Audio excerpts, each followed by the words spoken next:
Hello बच्चों, कैसे आप सब। आशा करती हूँ आप सब अपने मम्मी पापा के साथ घर पर सुरक्षित होंगे।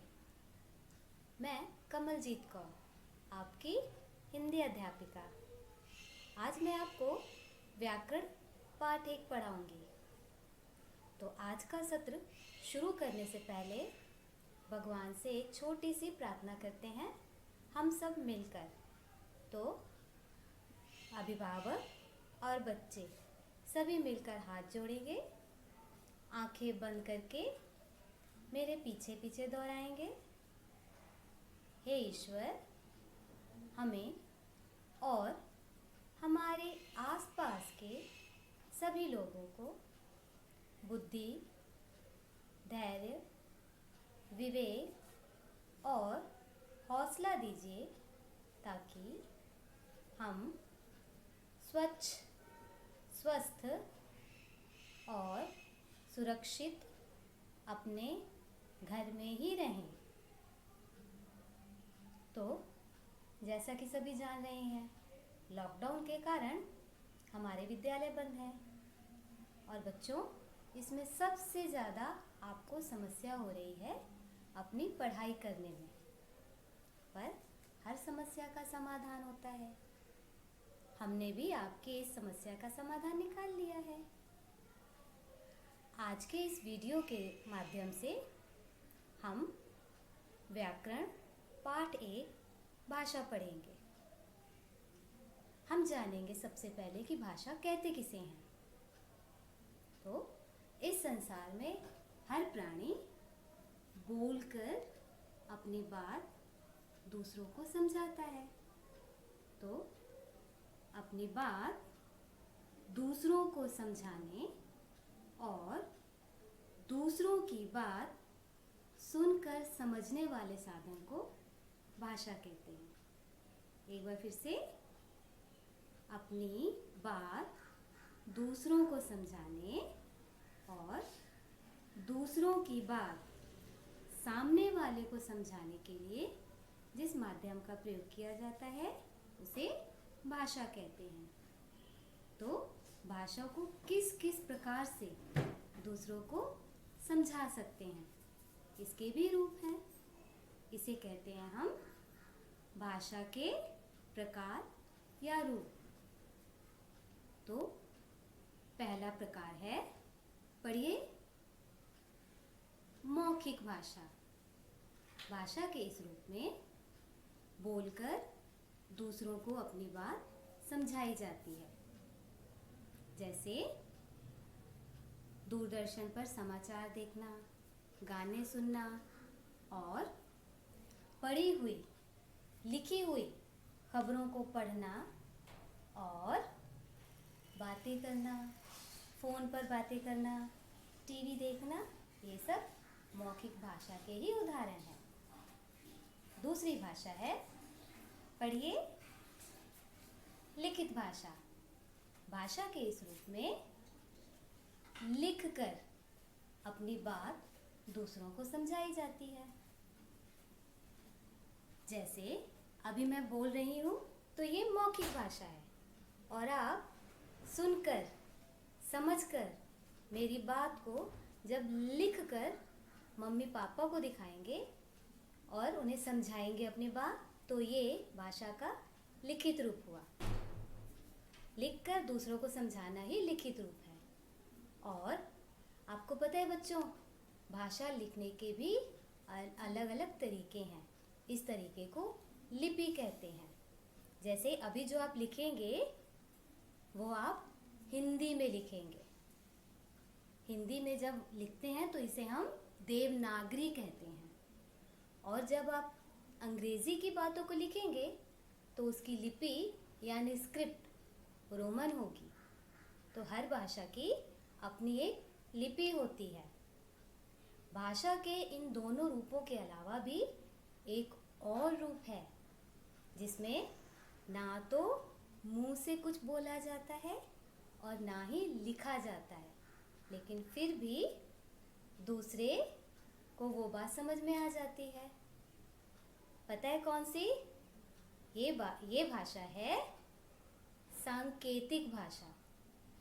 भाषा के इस रूप में कुछ चिन्ह होते हैं और इन चिन्हों का एक निश्चित अर्थ होता है और ये अर्थ ही बताते हैं कि वो क्या समझाने वाले हैं। इसका सबसे अच्छा उदाहरण आपको इससे पता चलेगा। ये देखिए, ये क्या है? हाँ, ये ट्रैफिक लाइट है जो हमेशा हमें चौराहे पे दिखती है। इसमें क्या होता है? ये बत्तियां जलती हैं। सबसे ऊपर कौन सी बत्ती जलती है? लाल, पीली और हरी। लाल बत्ती क्या संकेत करती है? क्या कहती है?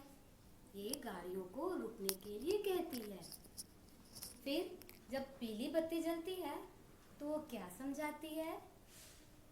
पीली बत्ती समझाती है गाड़ियों को चलने के लिए तैयार होना है। और जब हरी बत्ती जलती है तो ये क्या कहती है? ये गाड़ियों को आगे बढ़ने के लिए कहती है। तो इस प्रकार इसमें कोई भी बत्ती आकर कुछ बोलती नहीं है, लेकिन वो सिर्फ इशारे यानी संकेत करती है और गाड़ी चलाने वाले इन संकेतों को समझ जाते हैं। इसके अलावा देखिए बच्चों, ये किस चीज का निशान है? खतरे का, डेंजर। इसमें भी कुछ लिखा नहीं है, लेकिन फिर भी जिस चीज के ऊपर ये लगा है और या जिस रास्ते पे लगा होता है, सभी समझ जाते हैं कि इसे छूना और इस रास्ते को पार करना खतरनाक होता है। इसके अलावा बच्चों, आपने अक्सर बाजार में या गेट पे किसी के देखा होगा ये निशान। क्या है ये निशान? ये निशान है नो पार्किंग का। यानी कि ये निशान क्या कहता है? ये निशान कहता है यहाँ गाड़ियाँ खड़ी नहीं करनी है। इसी प्रकार बच्चों, बहुत सारे संकेत हैं जो ना तो लिखकर और ना ही बोलकर बताते हैं, लेकिन फिर भी ये इशारों के द्वारा अपनी भाषा, अपनी बात समझाते हैं। तो इस प्रकार भाषा के कितने रूप हुए? भाषा के 3 रूप हुए। पहला मौखिक भाषा, दूसरा बोलिए लिखित भाषा, तीसरा सांकेतिक भाषा। देखा बच्चों, आपसे बात करते करते मुझे बहुत जोर से प्यास लगी।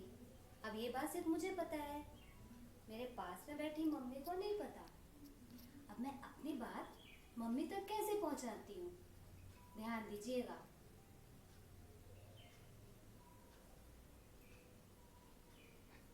मैंने मम्मी से कुछ कहा ही नहीं, मम्मी मेरी बात समझ ही नहीं रही है।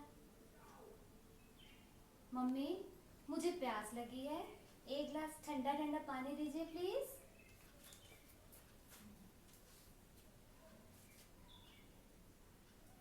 ओह अच्छा, कुछ भी खाने या पीने से पहले मेरी मम्मी मुझे मेरे हाथ साफ करवाती है साबुन और पानी से या सैनिटाइजर से 20 सेकंड के लिए। गरम पानी? हाँ, गरम पानी, हमेशा गरम पानी पीना चाहिए। ओह अच्छा, ठंडा पानी नहीं, गरम पानी पीना चाहिए। Thank you mummy. तो देखा बच्चों, प्यास मुझे लगी थी और मैं ये बात अपनी मम्मी को बिना बोले नहीं समझा पा रही थी। तो जब मैंने मम्मी से बोला कि पानी दीजिए, तो ये भाषा का कौन सा रूप था? ये भाषा का मौखिक रूप था। और जब मम्मी ने मुझे पानी देने से पहले सैनिटाइजर दिया, तो मम्मी ने कुछ कहा नहीं, मम्मी ने सिर्फ दिखाया।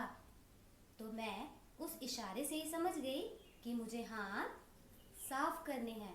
तो ये भाषा का सांकेतिक रूप था। करते हैं आज के सत्र की पुनरावृत्ति। तो बच्चों, सबसे पहले आज हमने क्या सीखा? हमने सीखा भाषा किसे कहते हैं। दोहराइए।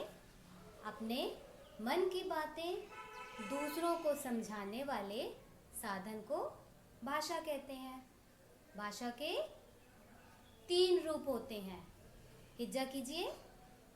माँ में औ की मात्रा मौ, ख में छोटी की मात्रा खि, क मौखिक, भ में आ की मात्रा भा, श में आ की मात्रा शा, भाषा, मौखिक भाषा।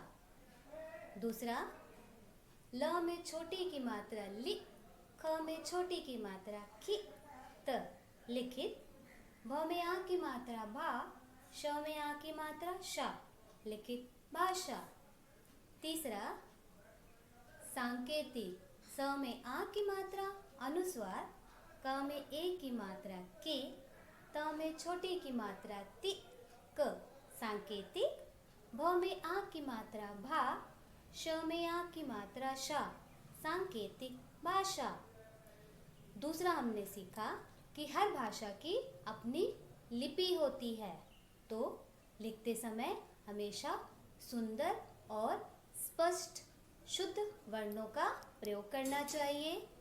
फिर हमने सीखा कि दूसरों के साथ बोलते समय शिष्टाचार वाली और मधुर भाषा का प्रयोग करना चाहिए और यातायात के नियमों का हमेशा पालन करना चाहिए। तो अभिभावक कृपया ध्यान दें, आज का ये पाठ कक्षा 1 और 2 दोनों के लिए है।